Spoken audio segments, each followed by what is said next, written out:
VBD and structure isomerism. Structure isomerism complete हुई है अभी।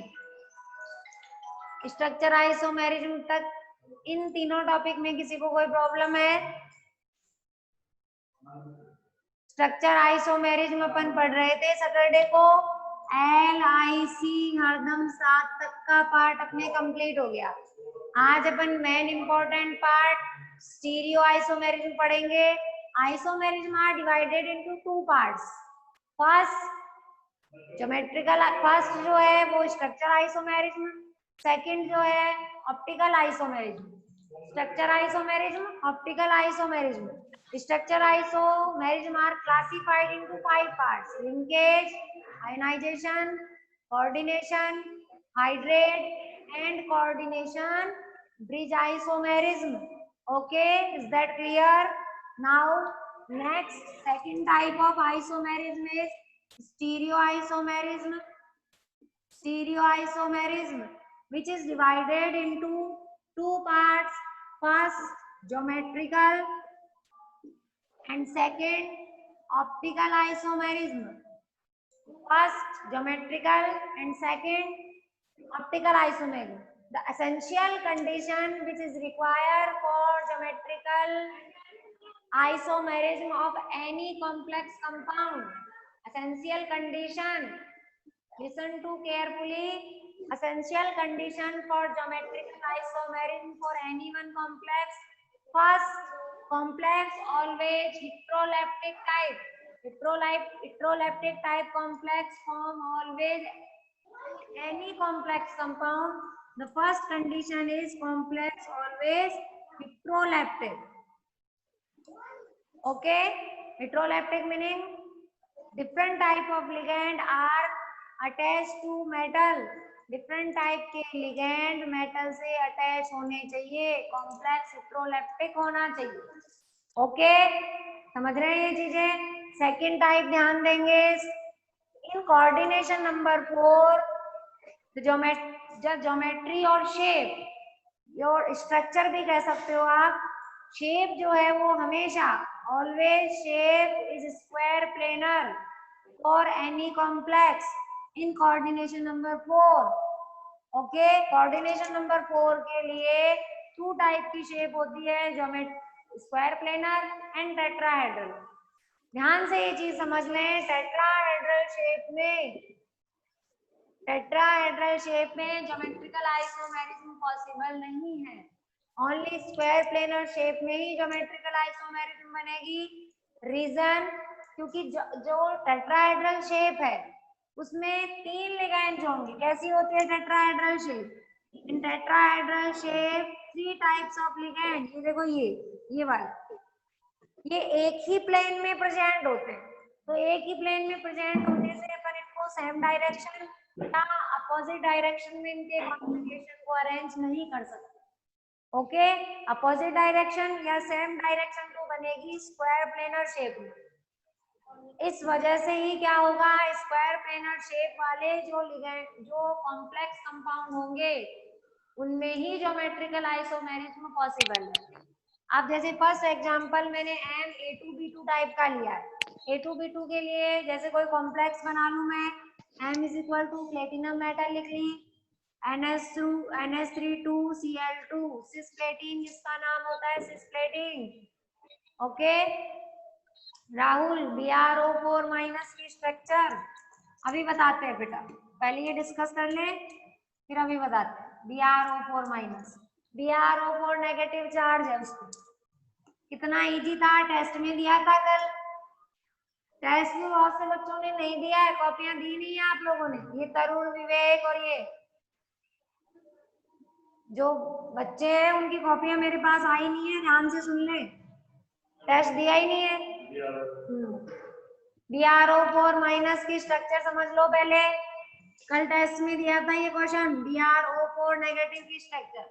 अरे कितनी बार सिखाया है, उसके बाद उनके दिमाग में कोई बात बैठती नहीं है। Br वैलेंस इलेक्ट्रॉन 7 होते हैं, मैंने बताया था जितना भी चार्ज किया हुआ होगा वैलेंस में उतने इलेक्ट्रॉन ऐड कर देंगे, प्लस कितना हो जाएगा 1 डिवाइडेड बाई 2। टोटल कितना आ रहा है 4, हाइब्रिडाइजेशन क्या होगा sp3। अब देखो यहाँ तक तो सही किया है सबने, अब बीपी और एलपी है ना वो देखना था कि आपका सही था क्या। बॉन्ड पे हर्षिता देखना ध्यान से, आज हर्षिता नहीं जुड़ी हुई है शायद, तो देखो इधर, हाँ भाई बीपी बॉन्ड पेयर, एक ऑक्सीजन कितने बॉन्ड पेयर बनाती है 2 बनाती है, कितनी ऑक्सीजन है यहाँ 4 है, तो इलेक्ट्रॉन कितने हैं इसके पास 8 है, 8 इलेक्ट्रॉन दिख भी रहे हैं तुम लोगों को, 7 तो बैलेंस थे, एक इसने एक्सेप्ट किया है, तो टोटल 8 के 8 इलेक्ट्रॉन 8 बॉन्ड पेयर ही बनाएंगे, लोन पेयर का नंबर 0 होगा। sp3 हाइब्रिडाइजेशन शेप होगी टेट्राहेड्रल, रीजन नाम भी टेट्राहेड्रल ही होगा, क्यों, क्योंकि जब किसी की स्ट्रक्चर में ध्यान दो अगर लोन पेयर आ जाता है ना तो शेप डिस्टॉर्टेड होती है, अगर लोन पेयर है ही नहीं तो जो शेप हाइब्रिडाइजेशन की होती है वो की वही होगी। तो बनाओ Br डबल बॉन्ड O, फिर double bond oxygen, double bond oxygen, double bond oxygen, नाम भी टेट्राहेड्रल ही होगा। और ये देखो इलेक्ट्रॉन नेगेटिव चार्ज, क्यों था नेगेटिव चार्ज, एक इलेक्ट्रॉन एक्सेप्ट किया है, वैलेंसी ज्यादा है, एक इलेक्ट्रॉन इसके पास, ओके ये ध्यान रखना है और कुछ नहीं, सारी ऑक्सीजन डबल बॉन्ड पे आएगी।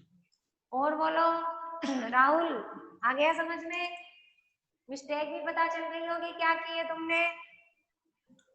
आप देखो पहले आइसोमेरिज्म अपन क्लियर कर ले ताकि आज अपन सीएफटी तक पहुंच सके।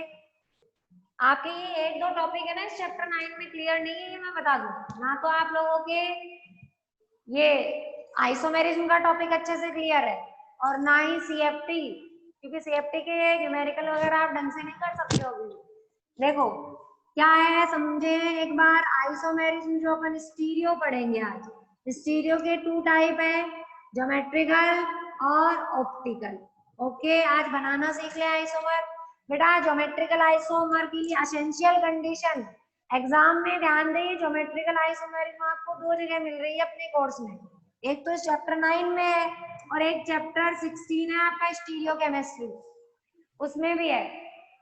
तो लेकिन क्वेश्चन को अच्छे से रीड करेंगे, अगर लिखा हुआ आ रहा है right the essential condition for complex compound of geometrical isomerism, complex compound अगर वर्ड लिखा हुआ आता है तो चैप्टर 9 वाली कंडीशन लिखनी, समझ गए क्या कंडीशन है, in any complex compound essential condition for geometrical isomerism is condition first complex always form heteroleptic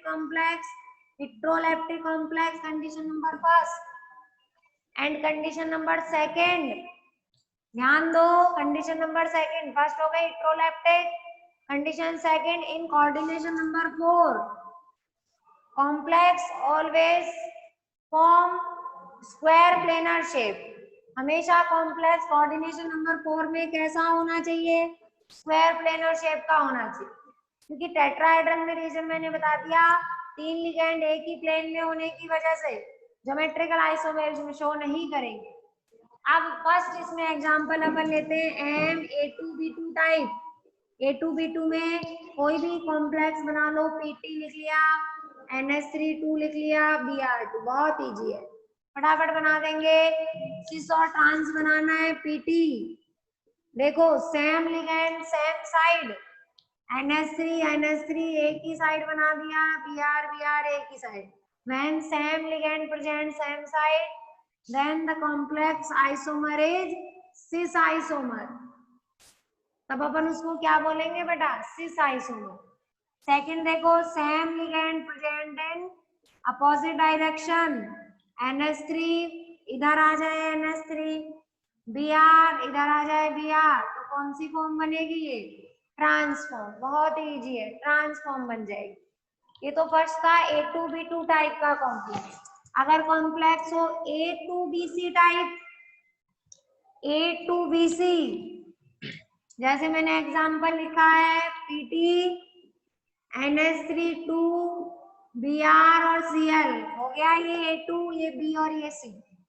तो इसमें ध्यान रखना है जो A2 टाइप है उसके बेसिस पे आप लोग इन दोनों NH3 को अगर सेम डायरेक्शन में बनाओगे, ये Br और ये Cl, इन दोनों को अगर सेम डायरेक्शन में बनाओगे तो सिस बनेगा।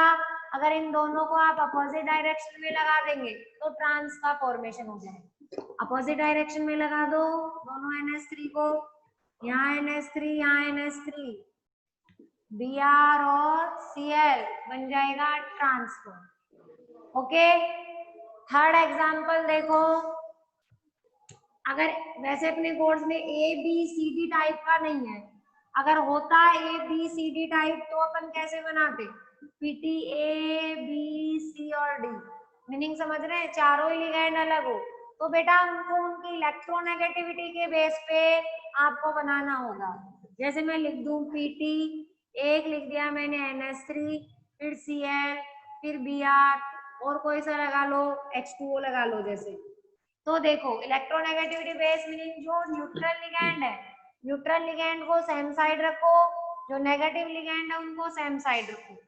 तो सेम साइड नेगेटिव लिगैंड जो होंगे वो सिस बना देंगे, अगर नेगेटिव वाले अपोजिट डायरेक्शन में होंगे तो ट्रांस बना देंगे। मान लो चारों ही नेगेटिव हो तो आप लोग क्या करेंगे, तो ध्यान दो, अगर चारों ही नेगेटिव होंगे तो फिर उनकी इलेक्ट्रोनेगेटिविटी देखना। जैसे Br की जस्ट बात Cl है, Cl के बाद तो दोनों एक साथ होनी चाहिए। मान लो Br के बाद आ रहा है I, तो I को और Br को अपन अपोजिट कर देंगे। ठीक है, समझ गए। वैसे ये ABCD अपने कोर्स में नहीं है, अपने केवल A2B2 और A2BC टाइप का है। अब मान लो कोई बाइडेंटेड लिगेंड हो, जब अपन क्या करें, बाइडेंटेड में ध्यान दो, PTEN2 लगा दिया सपोज करें मैंने। देखो EN की स्ट्रक्चर पता है आपको, mouth part and tail part same होता है, ये देखो ये।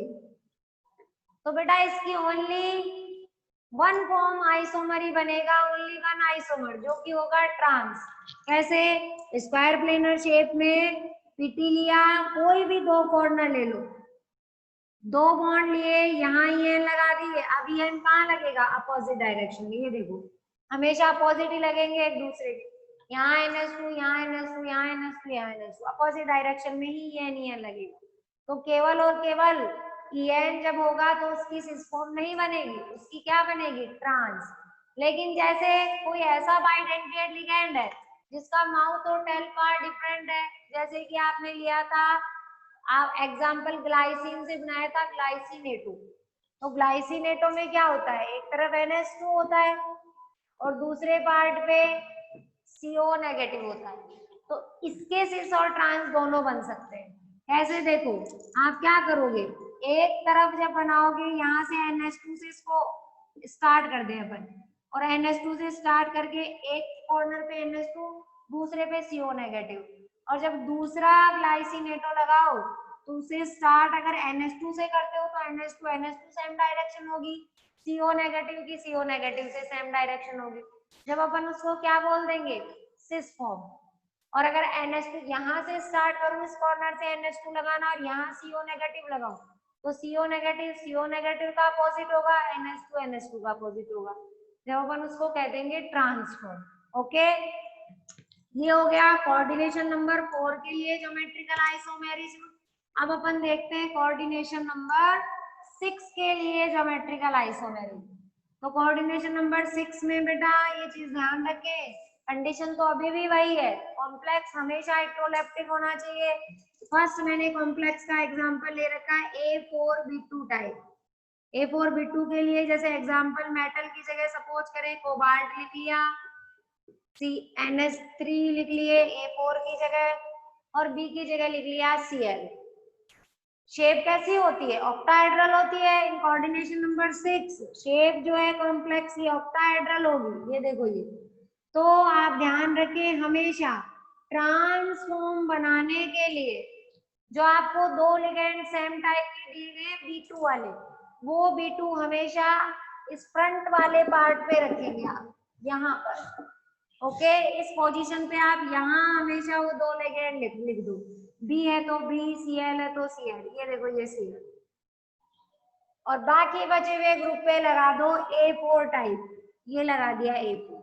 हमेशा ध्यान रखना है जो कम नंबर में लिगेंड है B2, उसको आपको इस फ्रंट वाली लाइन पे ही लगाना है, जब तो बनेगी ट्रांसफॉर्म।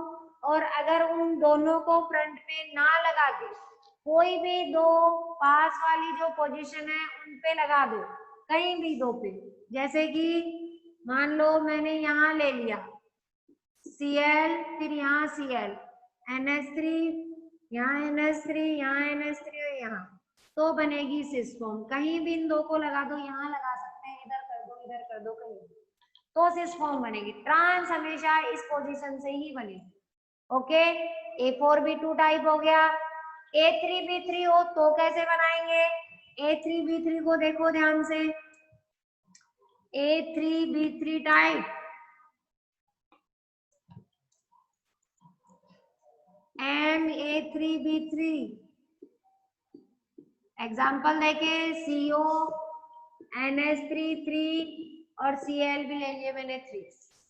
इसको देखना, इसके भी आइसोमर सिस और ट्रांस की तरह ही 2 आइसोमर बनेंगे, लेकिन उनको अपन सिस और ट्रांस की जगह फेस और मर आइसोमर बोलते हैं। फेस का मीनिंग फेशियल आइसोमर और मर का meaning meridional isomer. Face word लिया गया है फेशियल से और मर वर्ड लिया गया है मेरीडोनल से। फेस का मीनिंग क्या होता है?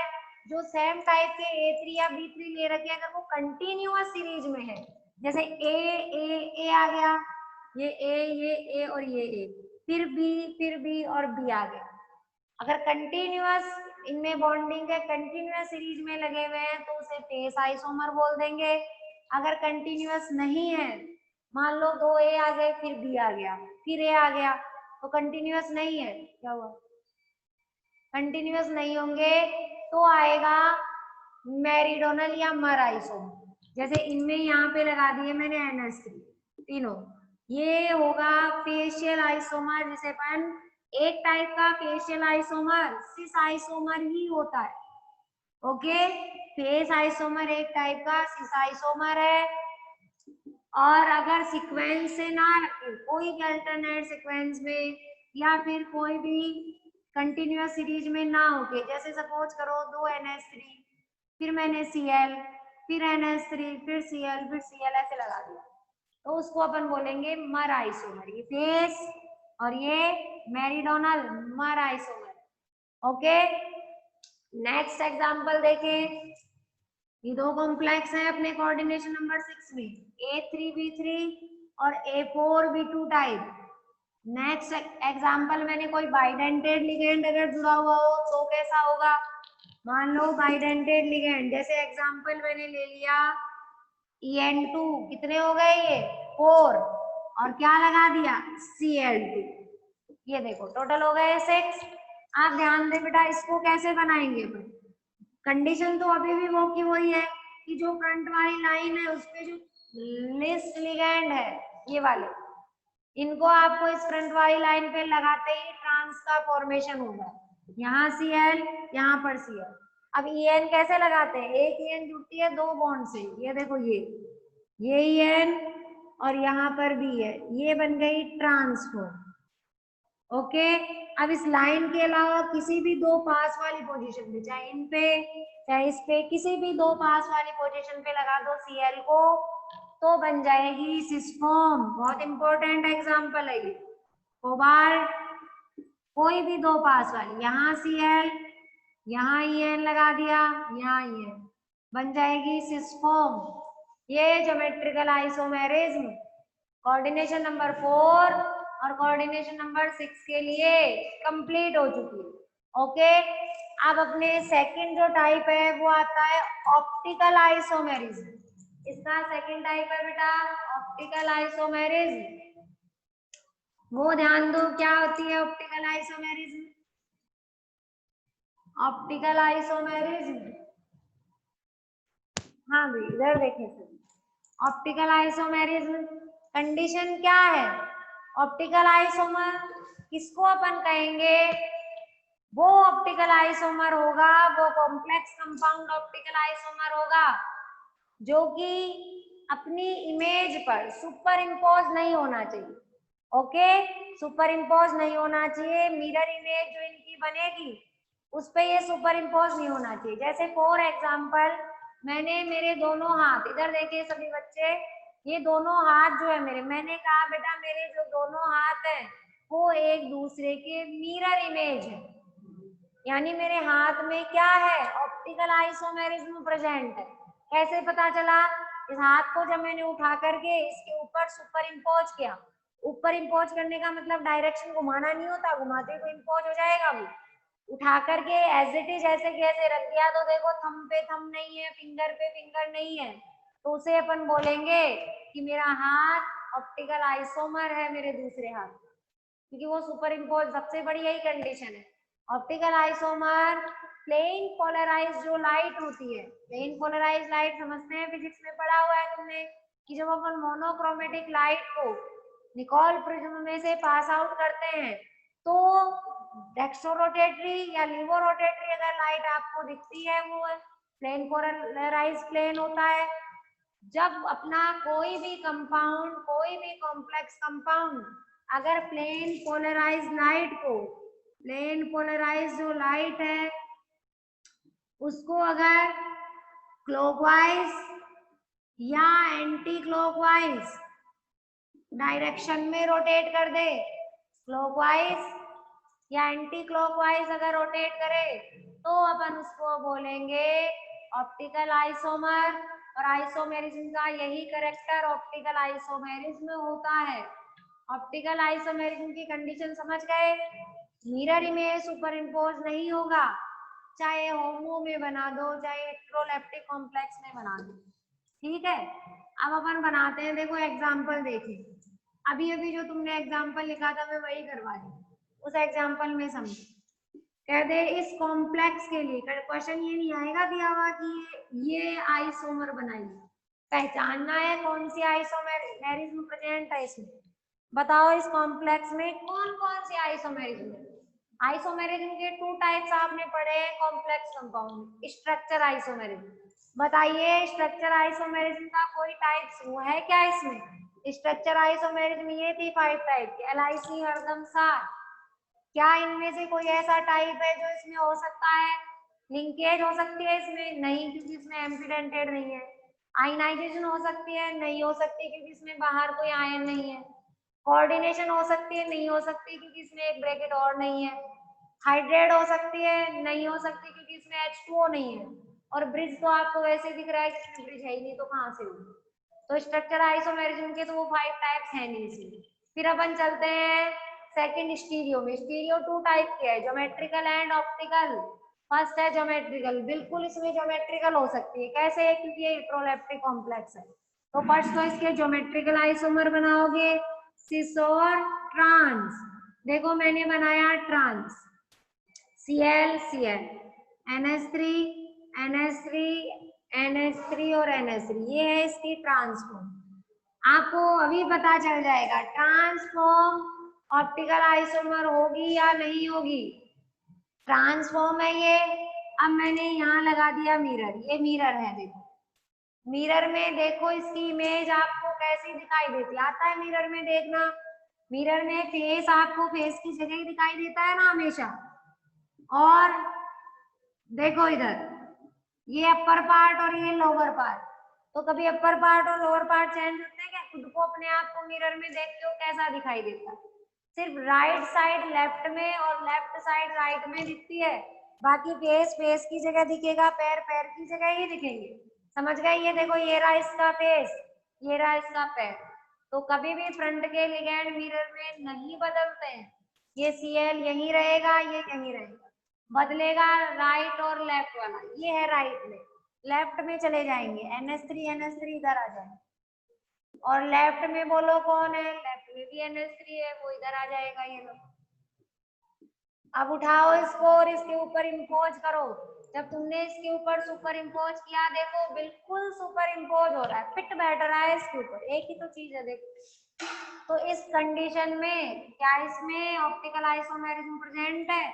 The transform of this complex is optical inactive. Reason पूछ ले क्यों ऑप्टिकल इनएक्टिव है?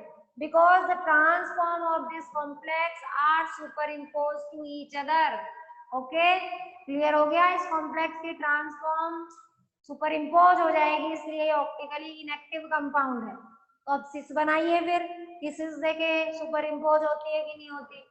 समझ गए? जो कॉम्प्लेक्स कंपाउंड अपन ने बनाया है उसकी ट्रांसफॉर्म ऑप्टिकली इनएक्टिव कंपाउंड है। अब सिस फॉर्म बना दूं मैं, इसी में बना दूं, देखो सिस फॉर्म। Cl को दोनों को पास में कर दो, बाकी लगा दो NH3।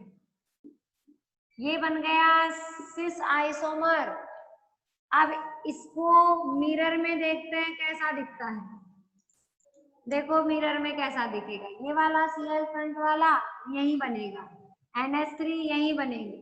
सबसे पहले फ्रंट पे जो है उनको लगा लिया करो, फिर राइट लेफ्ट की बात। बोलो लेफ्ट साइड में कौन है? दोनों NH3 है जो कि राइट साइड में आ जाएंगे। ये आ गए राइट साइड में। राइट साइड में कौन है? दोनों एक तरफ Cl है, एक तरफ NH3, वो लेफ्ट साइड में चले जाएंगे। अब उठा करके इसको देखे रख के देखो उस पर सुपर इम्पोज हो रहा है क्या?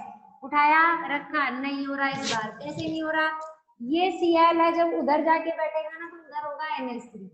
यहाँ Cl है, जब इसके ऊपर आके बैठेगा तो इधर है NH3। तो सेम ग्रुप सेम साइड पे नहीं आ रहा।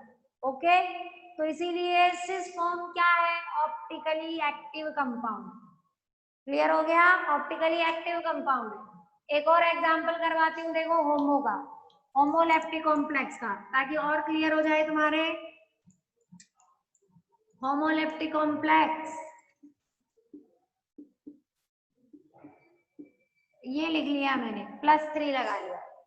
ओके, होमोलेप्टिक है। इसमें पूछ ले बताओ कौन सी आइसोमेरिज्म, कौन सी आइसोमेरिज्म पॉसिबल है? तो इसमें तो बेटा एक ही आइसोमेरिज्म पॉसिबल होगी, वो होगी ऑप्टिकल। इसमें ज्योमेट्रिकल हो सकती है क्या? नहीं हो सकती, क्योंकि ये होमोलेप्टिक है, होमो में ज्योमेट्रिकल नहीं होती। और बाकी और वो कोई स्ट्रक्चर में कोई सी है नहीं इसमें। तो अब अपन पढ़ेंगे कि इस कॉम्प्लेक्स का कैसे अपन मिरर इमेज बनाएंगे। तो लगाओ इसको, मिरर इमेज बना के। ऑक्टाहेड्रल शेप होगी, क्योंकि कोऑर्डिनेशन नंबर कितना है? 6 है। कोई भी दो पोजीशन जो आपको बहुत अच्छी लगे उस पे लगा लो EN, कहीं से भी स्टार्ट कर लो, यहाँ से कर लिया EN। हो गए दो पे, आगे आगे चलते जाओ, एक ये और एक ये, इस पे लगा दिया EN। बचे ये दो, यहाँ लगा दिया EN, क्योंकि एक EN दो बॉन्ड बनाता है एक साथ। देखो इसको मिरर में कैसा दिख रहा है आप लोगों को? ये रहा मेरा राइट साइड, इधर चला जाएगा लेफ्ट में, ये आ गया लेफ्ट में। ये लेफ्ट साइड किधर जाएगी? राइट साइड में। ये रहा लेफ्ट नीचे वाला, ये किधर आएगा? राइट में, यहाँ आएगा। ये देखो उठा करके इसको रख के देखो सुपर इम्पोज हो रहा है क्या? बिल्कुल भी नहीं हो रहा कहीं से भी।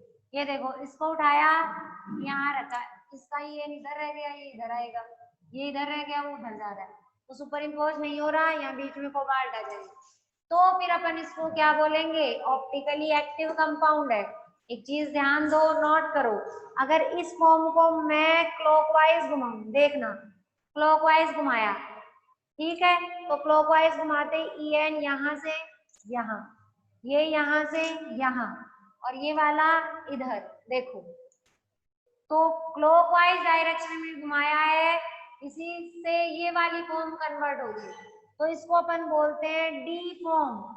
इसको जस्ट अपोजिट घुमा दो, वापस एंटी क्लॉकवाइज घुमा दो, इसको इधर ले जाओ, ये इसको नीचे ले आओ तो ये वाला, इस नीचे वाले को इधर ले आओ तो इधर ये बनेगा, इसको अपन बोलेंगे L form.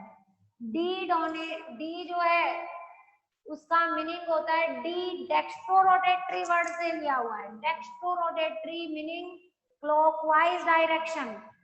L levorotatory word से लिया हुआ है जिसका मीनिंग, ये D dextrorotatory clockwise, L anti clockwise levorotatory से लिया हुआ। ओके, आ गया समझ में? Clockwise anti clockwise. ये कंप्लीट हो चुका है अपने ऑप्टिकल आइसोमेरिज्म का पार्ट। आ गया समझ में? कोई दिक्कत है किसी को? बेटा आइसोमेरिज्म कंप्लीट हो गई।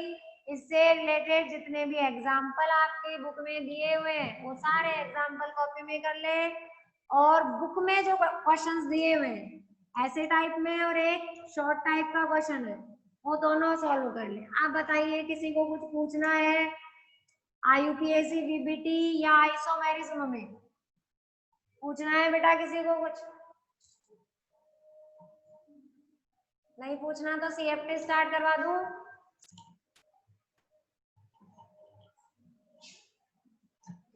पूछना है क्या किसी को कोई क्वेश्चन आइसोमेरिज्म में?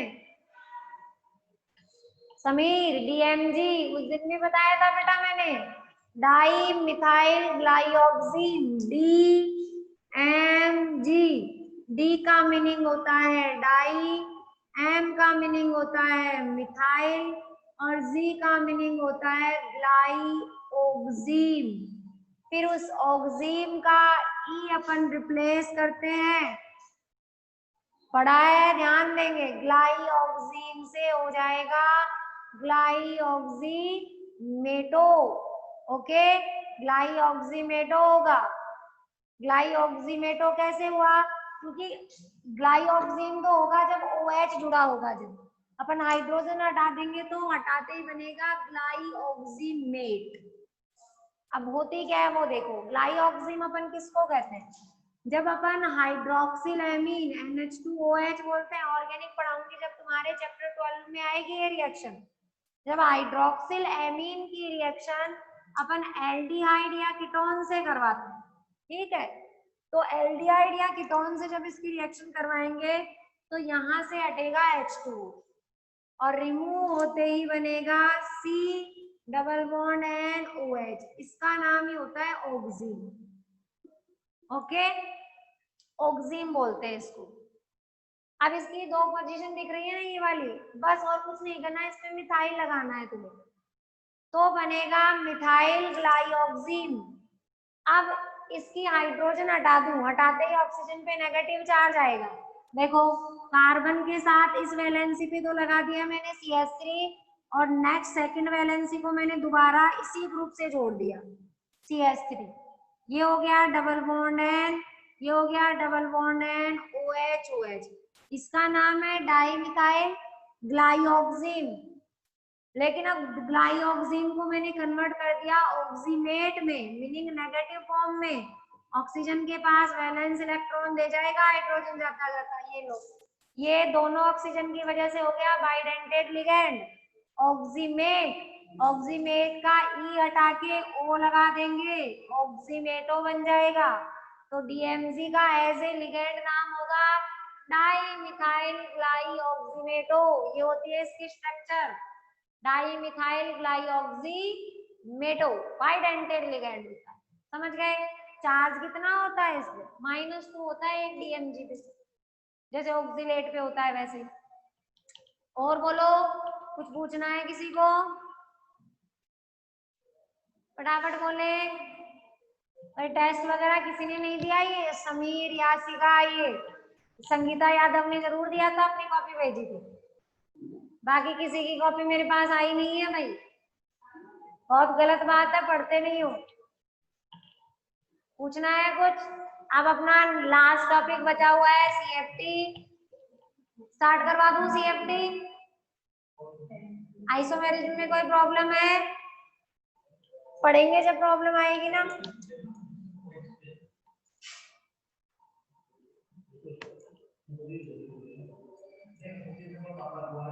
लास्ट टॉपिक इस चैप्टर का देखो, crystal field theory, CFT। Crystal field theory बहुत इंटरेस्टेड टॉपिक है, ध्यान दें। क्रिस्टल, F का मीनिंग है फील्ड, T का मीनिंग है थ्योरी। क्रिस्टल फील्ड थ्योरी क्या कहती है समझ लें, क्यों ये थ्योरी दी गई है। देखो, BBT का सबसे बड़ा लिमिटेशन था, डिसएडवांटेज जो था वो है कि BBT ने किसी भी कॉम्प्लेक्स कंपाउंड के लिए, जो अपन कॉम्प्लेक्स कंपाउंड बना रहे हैं उनके लिए कलर नहीं बताया उसने। समझ में आ रही है बात? क्यों कोई भी कॉम्प्लेक्स कंपाउंड कलर शो करता है? एक मैंने आपको लिमिटेशंस बताया था BBT का कि बेटा कोऑर्डिनेशन नंबर 4 के लिए अपन कभी भी स्पिन नहीं बताते। क्यों नहीं बताते भाई स्पिन? तो इसने कोऑर्डिनेशन नंबर 4 के लिए स्पिन नहीं बताया, कलर जो था कॉम्प्लेक्स कंपाउंड वो क्यों शो करता है, उसका कोई रीजन नहीं है इसके पास। डिसएडवांटेज थर्ड, स्ट्रॉन्ग और वीक लिगैंड क्या होते हैं, एक्चुअल में इसने डेफिनेशन कहाँ दी, ये डिफरेंस नहीं कर पाया, इसने तो डायरेक्ट कह दिया स्ट्रॉन्ग लिगैंड पेयरिंग करेंगे और वीक लिगैंड जो है वो पेयरिंग नहीं कर पाएंगे, लेकिन एक्चुअल में होते क्या है स्ट्रॉन्ग लिगैंड वीक लिगैंड। इसके पास डेफिनेशन नहीं थी, इसके पास तो एग्जांपल थे कि कार्बोनिल ले लो, NH3 ले लो, CN को देखा तुमने तो पेयरिंग करवा दी, बाकी तो क्यों भाई, कोई छाप थोड़ी है स्पेशल इनकी, तो क्यों ऐसा होता है, इसके पास इनकी कोई पर्टिकुलर डेफिनेशन नहीं है, तो उसको एक्सप्लेन करने के लिए ध्यान दो, इसको एक्सप्लेन करने के लिए अपन एक एग्जांपल लेंगे। सबसे पहले क्रिस्टल फील्ड थ्योरी क्या कहती है CFT, जैसे देखो ये एग्जांपल लिया मैंने, hexa aqua titanium third, hexa aqua titanium third, ध्यान दो, आयन IUPAC नाम। अगर इसका तुम हाइब्रिडाइजेशन निकालोगे ना, किसी हालत में हाइब्रिडाइजेशन नहीं आएगा इसका, चाहे निकाल के देख ले, PPT से एक्सप्लेन ही नहीं कर पाएंगे इसको। तो ध्यान दो, फिर अपन इसके कलर को कैसे शो करेंगे, बोलो मुझे। कलर को एक्सप्लेन करने के लिए PPT ने क्या कहा, मेटल, इसको अपन क्या कहते हैं बेटा, ये है मेटल, और ये क्या है, लिगैंड है।